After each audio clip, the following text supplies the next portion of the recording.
Iep, molt bones, ben parits i ben parides, i benvinguts al nou canal de Whisky en català, perquè a nosaltres, a part del fuet i la ratafia, també ens agrada el whisky. Whisky en català. Molt bé, primer de tot, disclaimer número 1. En aquest canal no som ni experts ni gurús ni en sabem més que altres. Aquí tan sols som aficionats / apassionats amb ganes de parlar de whisky i passar-ho bé. Si el que estàs buscant són referències a megacracs del whisky, nosaltres encara no tenim el rang de Whisky Master, però no et preocupis, deixarem uns quants links aquí a la descripció amb referències a aquests grans mestres que ens han inspirat. Vale, al lío. Però primer de tot, un whisky. Que bo. Vale, tot i que a mi m'agradaria començar a parlar de whiskies en concret, crec que per al primer episodi és obligat centrar-nos una mica en el concepte del whisky en general. El whisky, sí, aquest immaculat líquid daurat que acaricia els nostres paladars, brindant-nos eclosions de sabor que ens trasladen a l'èxtasis del nirvana. Però, d'on ve el whisky? Qui el va inventar? Sobre l'spelling, estic segur que l'heu vist moltes vegades escrit amb B o sense E. No deixeu que cap cunyat listillo us corregeixi, sapigueu que les dues variants són completament correctes. Normalment el veureu escrit sense E a llocs com Scotland i amb B a Ireland o als States. La diferència se la van treure de la màniga als Irish per diferenciar els seus destil·lats purs tradicionals dels coffee still. Però no us preocupeu, parlarem de tot això més endavant. En tot cas, sapigueu que whisky és el mateix que whisky. Tot i que en català correcte s'escriu whisky, a mi m'agrada escriure whisky, per allò de portar la contrària i tal. Però d'on ve la paraula whisky?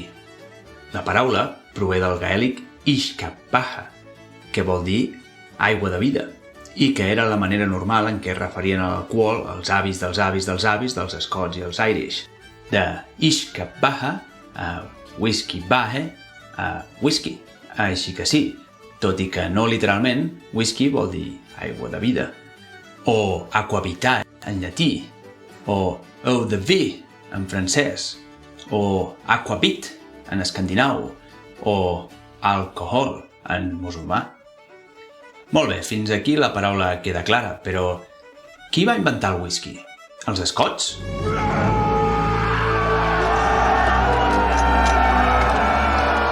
No, van ser els Irish. Bueno, en realitat no ho podem afirmar al 100%, però amb tota la informació que tenim, això és el més probable. De fet, ningú sap qui o quan es va destil·lar el primer whisky. Per als puristes que volen una data, el 1494 es considera l'origen oficial del whisky. Vale, ningú sap ben bé com va passar això, però des de la meva extensa recerca a la Wikipedia, aquesta és la meva versió. Al 7è dia, després d'inventar el foc i la roda, l'Homo sapiens va descobrir com emborratxar-se. Més concretament, es va adonar que algunes plantes o fruites, quan es deixaven madurar més del compte, produïen un líquid molt especial que molava. Aquest procés de fermentació és probablement el major comú denominador de totes les cultures hagudes i per haver. No obstant, té una limitació, i és que les begudes que se'n poden extreure no tenen més d'un 13% d'alcohol. Evidentment, això no era un problema per pillar-la ben gorda, però cap al segle I, uns senyors grecs molt llestos van inventar la destil·lació, un procés afegit amb el que aconseguien concentracions més altes. Ei, però no s'ho bevien pas, sinó que en feien perfums. Més tard, cap al segle IX, uns altres senyors àrabs, que també eren molt llestos, els hi van copiar la tècnica. I amb uns pots que es deien alambí van seguir destil·lant més perfum, ficant-lo de moda i anomenant-lo alcohol. Una mica més tard, cap al segle XIII, els monjos cristians, que viatjaven molt, van importar la tècnica a Itàlia i arreu d'Europa. Però en comptes de perfums, feien servir l'alcohol com a medicina, tot i que algun va descobrir que bevent-se'l també es curava l'avorriment. A partir d'aquí, l'aquavita es va convertir en trending topic a tot el continent i la penya va començar a destil·lar tot el que trobava. Els Irish no van ser excepció i, per fer passar el fred, van començar a maltejar i destil·lar ordi. perfeccionant el Irish Moonshine, o potín, i inventant un perfum molt especial que en realitat es bevia i es deia whisky. Vale, i a partir d'aquí és on comencen ja les dades oficials.